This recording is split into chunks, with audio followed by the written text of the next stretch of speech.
आज हम दीवान गालिब की गज़ल नंबर 28 पढ़ेंगे। इसके 3 ही शेर दीवान में इंक्लूडेड हैं, तो आइए इसको पढ़ते हैं, फिर शेरों को समझने की कोशिश करेंगे।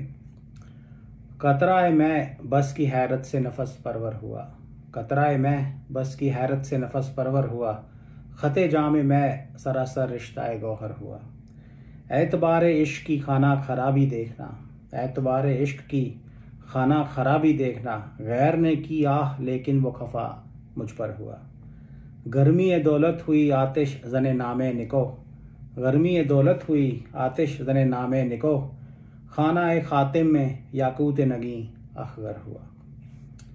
तो पहला शेर देखते हैं कि कतराए मैं बस की हैरत से नफस परवर हुआ, ख़ते जाम मैं सरासर रिश्ताए गौहर हुआ।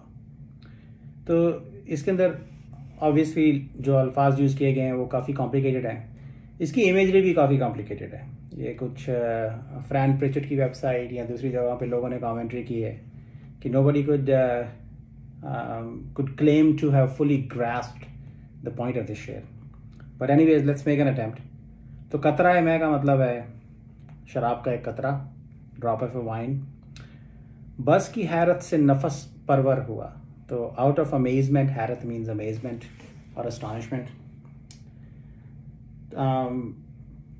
उससे क्या हुआ, बिकेम ब्रेथ होल्डिंग, राइट, कि जैसे आपको कोई बहुत ही कोई खूबसूरत या कोई समथिंग दैट इज़ अस्टॉनिशिंग, जब आप उसको देखते हैं तो for a moment you hold your breath, like you are so amazed that your breath stops for a second. Yeah, so that is the situation. और ये तो थी पहली लाइन। सेकेंड लाइन में थी कि ख़ते जाम मैं, the line on the wine glass, सरासर रिश्ताए गौहर हुआ, completely became a string of pearls। तो जो इन्होंने इमेजरी यहाँ पे प्रेजेंट की है कि हुआ क्या है कि जो शराब का कतरा है वो when it falls out of a glass, it has no control over it, right? तो and duration of that fall is very short, it happens like in a blink of an eye। लेकिन वो कहते हैं कि जो amazement है, जो हैरत है, वो मूवमेंट को रोक सकती है, राइट, कि you are amazed at something and you just like you are motionless, like your breath stops for a second. तो ये एक्चुअली गालिब साहब ने अपने एक ख़त में इस शेर का जिक्र किया है, तो उसके अंदर भी जब मैंने इंग्लिश ट्रांसलेशन उसकी पढ़ी, इसी तरह की इमेजरी की वो बात कर रहे हैं कि जो शराब का कतरा है उसको किसी बात की हैरत हुई है। अब वो किस बात की हैरत हुई है, why is it in a state of amazement, open to interpretation. Straightforward interpretation probably is कि एक खूबसूरत महबूब सामने आ गया है, या और माशूक तो हैरान है ही, जो शराब का कतरा है या वहाँ पे वो भी हैरान हो गया और उसकी सांस रुक गई है एंड इट्स मोशनलेस। और अगर आप इमेजिन करें कि जो शराब का जो जाम है, जो ग्लास है, उसके ऊपर जितने कतरे उसकी ब्रिम पे आए हुए हैं, टॉप लाइन पे आए हुए हैं, वो सारे के सारे जो वो कहते हैं कि दे ऑल हैरत से नफस परवर हुए, कि उनकी सांस रुक गई है because they are so amazed. या और जो उससे हुआ क्या है कि the line of the wine glass has taken the shape of a string of pearls. तो जो वाइन ग्लास की जो लाइन है वो ऐसी लग रही है कि जैसे कतरे जो हैं उन्होंने गौहर, मोतियों की शेप ले ली है और वहाँ पे एक मोतियों की लाइन बन गई है या मोतियों का हार बन गया है। या तो ये गालिब साहब की इमेजिनेशन है, राइट। अब इसका पॉइंट क्या है, I think the point is the central point is कि वो जो हैं वो सारे के सारे हैरान क्यों हैं, राइट।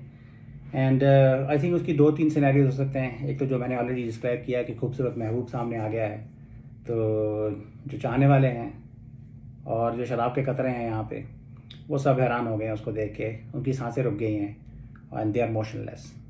दूसरा हो सकता है कि महबूब ने अपने लबों से उस जाम को छू लिया हो, right? That's also an extreme case of amazement, right? So, and in the process, the drops of the vines were petrified, like they couldn't move anymore, or they all joined together to form a string of pearls. तो ये imagery है, I think that's the central theme कि महबूब की खूबसूरती या महबूब के लबों को छू के शराब के कतरे जो हैं दे हैव बिन पेट्रीफाइड, क्योंकि वो महबूब इतना खूबसूरत है, राइट, कि उसकी खूबसूरती को झेलना, उसको देख के हैरान हो जाते हैं सब लोग। आशिक तो हैरान हो ही जाते हैं। In animate object such as the drops of wine also are amazed.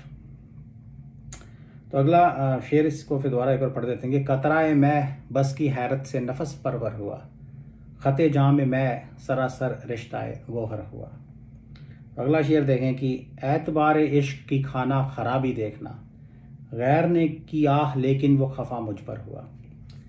तो I think it's very lyrical शेर। तो कहते हैं कि एतबार इश्क का मतलब है कॉन्फिडेंस ऑफ लव और कॉन्फिडेंस इन लव और पैशन। और खाना खराबी, कोई चीज़ खाना ख़राब हो तो उसका मतलब होता है कि it's a home wrecker, it can destroy a home, या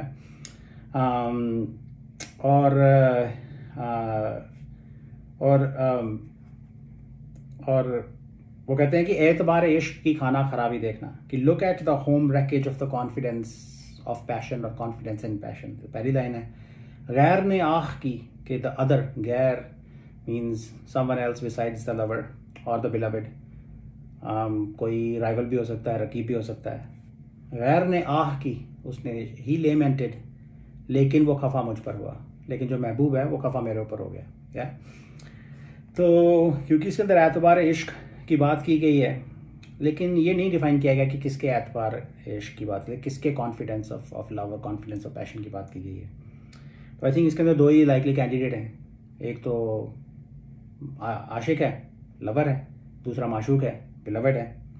तो दो सिनेरियो हो सकते हैं कि जो लवर है, जो आशिक है, उसका बेचारे का जो एतबार इश्क है, the confidence in his love and passion has been shattered, या not only the beloved treats him really badly, अब वो स्टेट ऐसी आ चुकी है, उसने कभी उसको अच्छा ट्रीट किया नहीं, उसके प्यार के बदले उसको प्यार नहीं किया, लेकिन अब स्टेट ऐसी हो चुकी है कि कोई दूसरा भी वहाँ बैठा हुआ लेमेंट करता है या आह भरता है, she gets mad at the beloved gets mad at the poor lover, right. तो इस सिचुएशन से, क्योंकि वो उसके ऊपर इतनी खफा होती है, उसका पूरा कॉन्फिडेंस जो है, जो उसके पास कभी किसी ज़माने में शायद था कि वो प्यार कर सकता है या उसको अपने प्यार पे कॉन्फिडेंस था, वो कॉन्फिडेंस का अब जो है शैटर हो चुका है, एंड उसकी खाना खराबी हो चुकी है, राइट। तो ये तो थी आशिक जो है, उसके कॉन्फिडेंस की खाना खराबी होना, उसके एतबार इश्क की खाना खराबी होना। दूसरा ये भी हो सकता है कि जो बिलवेड है या जो इस केस के अंदर महबूब है, उसका कॉन्फिडेंस आशिक के इश्क और पैशन पे बहुत स्ट्रांग है, या उसको लगता है कि ये कभी मुझे प्यार करना छोड़ेगा नहीं, right, and she takes him for granted and she treats him really really badly, yeah, और कोई because she treats him badly, अब कोई दूसरा भी वहाँ बैठ के आह भर देता है तो उसका गुस्सा जो है महबूब का, वो आशिक के ऊपर बरस पड़ता है, yeah? और वो गुस्सा इतना इंटेंस है कि उसको शायद यहाँ पे खाना खराब बोला गया है, it can wreck the lovers home, या। आई थिंक ये इसके दो सिनेरियोज हैं। एतबार इश्क की खाना खराबी देखना, गैर ने की आह लेकिन वो खफा मुझ पे हुआ। सेकंड लाइन तो बड़ी क्लियर है कि जो महबूब है, अगर कोई दूसरा भी वहाँ पे आह भरता है तो बेचारे जो चाहने वाला है, जो लवर है, उसी को डांट खानी पड़ती है, उसी के ऊपर कहर बरपा होता है उसके गुस्सा का। और पहली लाइन की दो सिनेरियोज हैं, तो वो हमने एनालाइज कर लिए हैं। तो अगले शेर पे चलते हैं कि गर्मी दौलत हुई आतिश जने नामे निको, खाना खातिम में याकूत नगी अखगर हुआ। बड़े कॉम्प्लिकेटेड वर्ड्स हैं और बड़ी कॉम्प्लिकेटेड इमेजरी भी है, तो गालिब साहब ऐसा करते हैं। तो इसके अंदर जो लफ्ज़ यूज़ किए हैं, गर्मी दौलत मीन्स हीट ऑफ फॉर्चून, दौलत मीन्स पैसा, फॉर्चून। आतिश जने नामे निको means fire setting of a good name, something that can set fire to a good name or destroy a good name. खाना खातिम means you know, अगर एक वो सिग्नेट रिंग होती है, जो एक अंगूठी होती है जिसके अंदर कोई you know नग जड़ा होता है, कोई पत्थर जड़ा होता है, उसके अंदर जो स्पेस बनाई होती है, द हाउस जहाँ पे वो वैल्यूएबल पत्थर जो है रखा जाता है, डायमंड या रूबी या कुछ भी, उसको कहते हैं खाना खातिम. क्या? और याकूत नगीन is the ruby of the ring. और अख्तर मीन्स स्पार्क. या तो पहली लाइन का मतलब स्ट्रेट फॉरवर्ड ये है कि गर्मी दौलत हुई आतिश जने नामे निको. The heat of the wealth और पावर और Fortune burnt down a good name और रेपुटेशन. या तो वो कहते हैं कि अगर आपके पास बहुत पैसा आ जाए, राइट, तो ऐसा हो सकता है कि वो आपके अच्छी रेपुटेशन या आपके अच्छे नाम को डिस्ट्रॉय कर दे. You can see how that can happen, right, कि ऐसा हो सकता है कि आपको पैसा कमाने के चक्कर में ऐसे काम करने पड़े हों कि your good name is destroyed in the process, और you become too egoistic and your good name gets destroyed in the process when you have a lot of money also.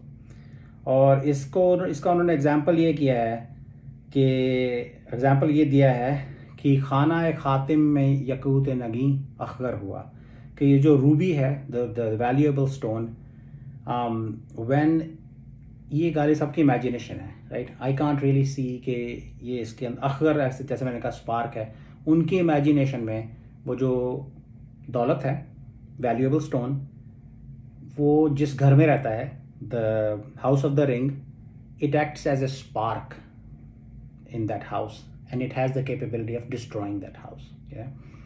तो अब रूबी स्टोन जो है वो ring the house of the ring, उसको destroy कैसे करती है, ये तो गालिब साहब जानते होंगे, बट उन्होंने ये इमेजरी पेश की है कि वो जो रूबी है, जो स्टोन है इसके अंदर, याकूत नगी, वो जिस सोने की अंगूठी में जड़ा गया है उसके साथ क्लैश करता है, acts as a spark and has the capability of destroying the whole ring. और ये एग्जाम्पल उन्होंने यूज़ किस लिए किया है, टू डेमोन्स्ट्रेट कि गर्मी दौलत है आतिश जने नमे निको, के नामे निको, गर्मी दौलत है आतिश जने नामे निको, कि जो heat of the wealth can destroy good name and reputation. तो इस गज़ल में यही 3 शेर हैं जो दीवान में इंक्लूडेड हैं, and I hope you like it.